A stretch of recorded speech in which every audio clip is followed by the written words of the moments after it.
Po. Po pra, e kërku. So, mi mbrëma, unë quhem Ardian Heta.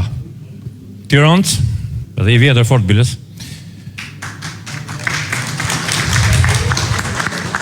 Përshëndes zotin Berisha, edhe po t'jumin aty dhe do t'i bim shumë shkurt. Unë kërkoj nga Partia Demokratike që ta fitoj mbështetjen në popull, ka vetëm disa rrugë të qarta.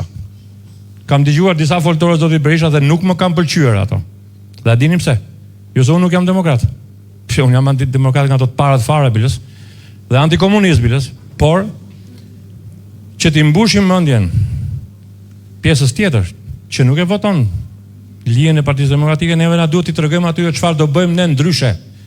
Jo tregojmë me gisht lart e poshtë se çfarë bën Edi Rama, Balluku e tjera kompania bukur. Kto gjëra i dim.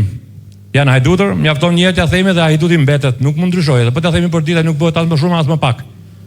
Ai vjedh dhe vjedhja e tij ka këto pasoja. Që ai me vjedhjen që bën nuk ju ofron juve atë që ju meritoni. Dakor? Pra juve ju mungojnë ilaçet që shtot zoti Berisha, mungojnë rrugët e sinjalistikën e plot ku po vriten fëmijët tuaj nga aksidente të ndryshme. Uji i pishëm, korrenti, të gjitha ato gjëra, të cilët ne kemi 30 vjet që i dëgjojmë. Kur kemi dalë në 1990-ën me thirrjen e duam Shqipërisë e gjithë Evropa, ne kishim shumë shpresa. Dhe këto shpresa i përdhosi si Partia Demokratike dhe socialista dhe gjithë rangu politik më mbrapa. Asnjëri prej këtyre nuk punojnë me të vërtetë për interesat kombëtare të popullit ton, por punojnë me radh parë për të pasuruar veten e tij dhe për dhe ato hithtarë që i qëndrojnë atyre afër. Falni për kritikën, unë do të jemi i pastër sot. Sepse nëse kemi një pension minimal të një gruaje ose një burri i cili ka punuar gjithë jetën për familjen e tij në këtë vend, i cili shkon ke diku ke 300.000 lekë sot, që është shumë, po themi 300. Dhe e krahasuar me pensionin e një deputeti, i cili është gati 10 fish më i lartë se sa i atij punëtorit, i cili ai kërkon votën më mbrapa. Kjo është e pamoralshme. Unë kërkoj që Partia Demokratike sot e zoti Berisha, duke më njohur shumë mirë se kush jam, mbajmë emrin Heta kam bën mirë me zoti Berisha. Po. Atëherë zoti Berisha do të thotë ju këtu sot që kur të vinë në pushtet Partia Demokratike, sepse Partia Demokratike nuk është zoti Berisha. Partia Demokratike jeni ju të gjithë. Pa ju s'bëhet Partia Demokratike. Pa ne asgjë s'bëhet. Në rregull? Unë kërkoj që Partia Demokratike të kërkojë që ambasadës së saj në pushtet në qoftë se. Kush foli? Po vazhdoni. Unë kërkoj që Partia Demokratike të kërkojë të shqyrtohet me hollësi pasuria e të gjithë politikanëve shqiptar. Të paktën në 20 vjetët e fundit, qoftë ky socialdemokrat, socialist, demokrat, nuk e di çfarë është. Sepse ne vetëm kështu do krijojmë besimin në popull që me të vërtet grupi i ri i politikës të Partisë Demokratike do krijojë një klim të shëndetshme ku me të vërtet prosperiteti të jetë mes nesh duke nëmjet punës së ndershme, aktivitetit ekonomik e me radhë. Juve sot nuk mundeni dot, zoti Berisha, të tregoni me gisht nga Partia Socialiste, që kjo është shumë e saktë kjo që bëni ju, por ju nuk keni aftësi juridike të denonconi diku, sepse i gjithë sistemi gjyqësor i tyre është i kapur. Është e kot. Ju denonconi kot, lart e poshtë, gjëra që dihen qartë fare, dhe qofse prokuroria e shtetit nuk punon ndaj atyre që shkelin ligjin, se ky është i vetmi fakt që duhet hidhet në aksion prokuroria. Jo i kujt partie i takon, po çfarë ligji ka shkelur për vëlla. Jo çfarë ngjyre kishte ky, ose miku kujt ishte. Për sa i përket këtyre troplinëve që ju përmendi lart e poshtë, është shumë e saktë edhe kjo. Është shumë e thjeshtë. Me ardhen tuaj në pushtet, kemi nxjerrim një ligj që të vërtetohet se nga i fituan këto para, çysh erdhën e çysh u bën, dhe këto në fund fare ngrihen dhe i kthehen siç bëri antimafia në Itali. Jo me shumë sukses deri më sot, po që të paktën premtojani popullit këtë. Ju mund premtoni heqjen e taksave. Të gjitha aktivitetet që punojnë në Shqipëri, njerëzit, rrogat e tyre t'i gëzojnë njerëzit. Pse do të merrni taksa ju për lekun e prodhon banka e shtetit? Pse doni taksa me lekun? Se kuptoj këtë gjë. S'ka nevojë, ai që punon me ato 1 milion asë, 1 milion po thënë ko 700.000 lekë i mban ato pjesën e sociale. E shtyni firmën, të cilat janë të pafuqishme në konkurrencën me jashtëtit.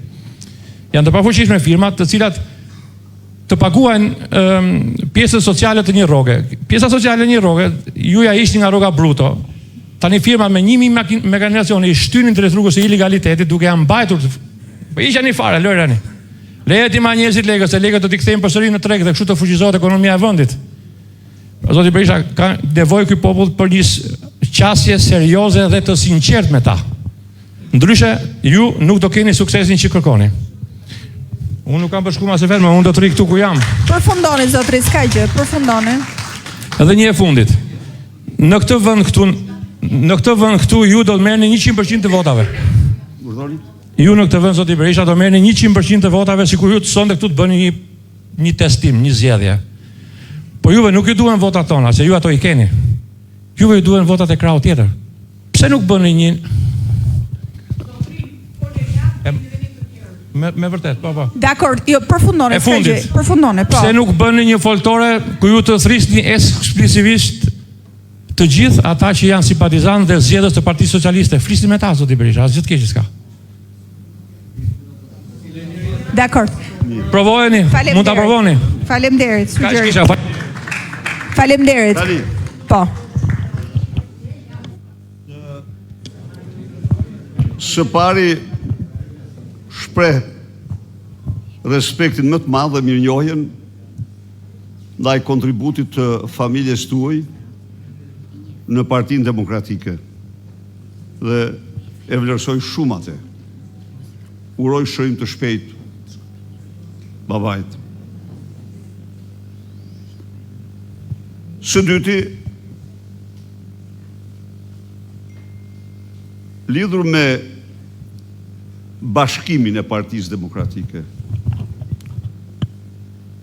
Jo në dëshirën e Partisë Demokratike, por për shkaqe tjera, asaj ju imponua një proces. Ju imponua një proces, të cilin Partia Demokratike kaloi me një sukses të paimagjinueshëm, kuptimin që askush nuk besonte se do mund ta kapërcente, por prapë që në idealet ato që i bashkuan demokratët. Së treti, vitet e opozitës janë vitet vështira. Dhe unë do t'jap një shembull.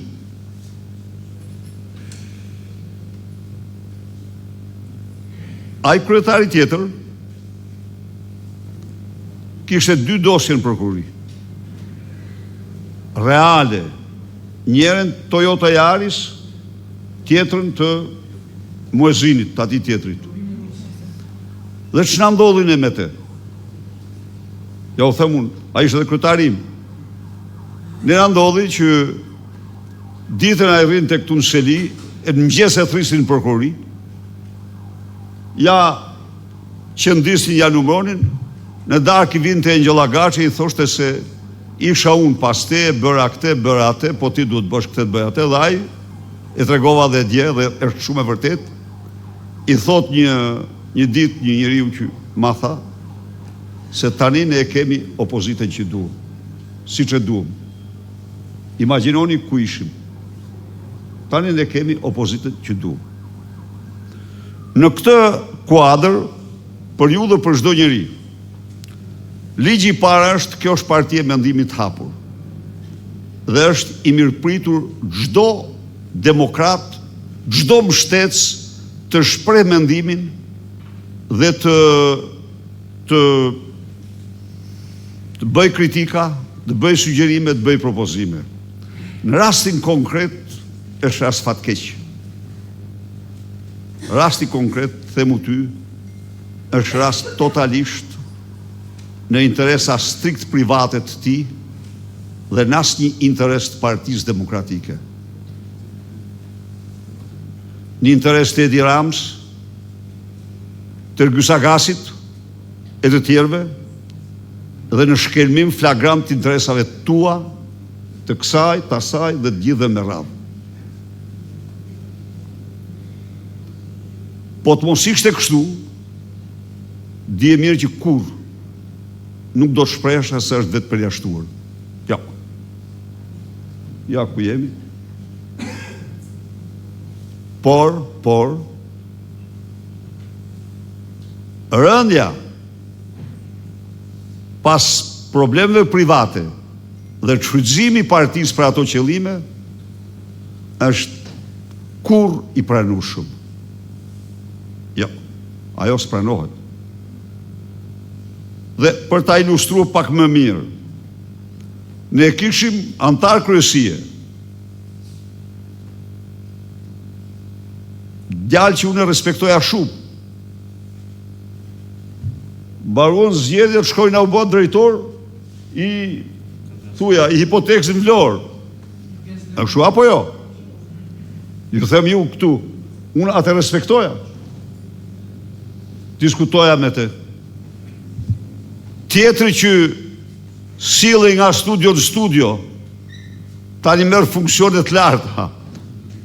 Me këta ne sa më parë të ndahemi, aq më mirë është, ta them këtu. Edhe askush nuk do mund të përdor këtë parti mburoj për interesa personale. Jo. Për interesa private. Për interesat përbashkëta po. Për sa u përket asaj, ata që shefti absolutisht ata, mos harro se vetëm me ty nuk janë. Ata nuk kanë lidhje me ne. Jo. Sa do që t'jenë, jo. Tu t'jemi shumë të qartë. I kemi kaluar në ato prova, ato e kishim në ato, një seja e kishim krye, ta tillë që shkonin mas interesave të veta. Tani, diskutimi juaj.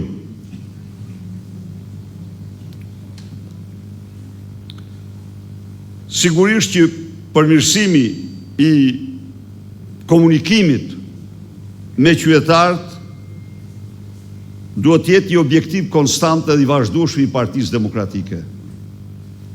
Por ka një moment këtu në ato që shtruhet. Spari, Partia Demokratike vjen nga një trashëgimi e cila është ajo që thash. Së dyti, në rast se e ke ndjekur, programi i paraqitur nga Partia Demokratike për qytetarët shqiptar në zgjedhjet e 11 maj 2025, program i studiuar në çdo aspekt, ishte absolutisht përgjigja më e shkëlqyer për problemet e qytetarëve shqiptar. Më e shkëlqyer. Por, çfarëdo që të paraqesish, i dashur mik, në qoftë se 2 ditë para zgjedhjeve, armiku i pluralizmit dhe zgjedhjeve të lira përdor 2 miliardë euro kundra votës, ato mbeten premtime në letër. Sepse njerëzit që në tërësi kishin 2 miliardë euro gjob dhe kamat për të paguar, natyrisht kanë bërë zgjedhjen e tyre pastaj. Dhe unë dhash ty vetëm një shembull. Pse, çfarë na duhet kjo? Kjo na duhet jo për të mos përmirësuar veten tonë, po për të patur bindjen se me këtë nuk ka zgjedhje. Jo. Nuk ka zgjedhje. Çdo mendim se ky largohet me votë, dorëzon zgjedhjet me votë, është një vetë mashtrim dhe ose është të besosh propagandën e altoparlantave të tij që kontrollohen, njerëz që u vjedhin ju, parat tuaja, taksat tuaja, 3.2 milion ka kushtuar toka e Bolinos që u ka marrë pronarve. Po, qytetar Tiranas, Fisnik, i dhuron tokën komunitetit. Pristi për të ndërtuar gjimnazin. 50.000 banorë nuk kishin një gjimnaz. Ajo tokë me 4 vendime qeverie i jepet Bolinos për të mashtruar ju nga mjezindar. I jepet me €1. Por njeri nga ata pronar që ishte patronazhiste, Llagami, kryetarja KLG-s, shkon dhe merr kompensimin në lek, 3.2 milion euro kompensim. Taksa tuaja, ku i morin? I morin buxhetin e shtetit, taksa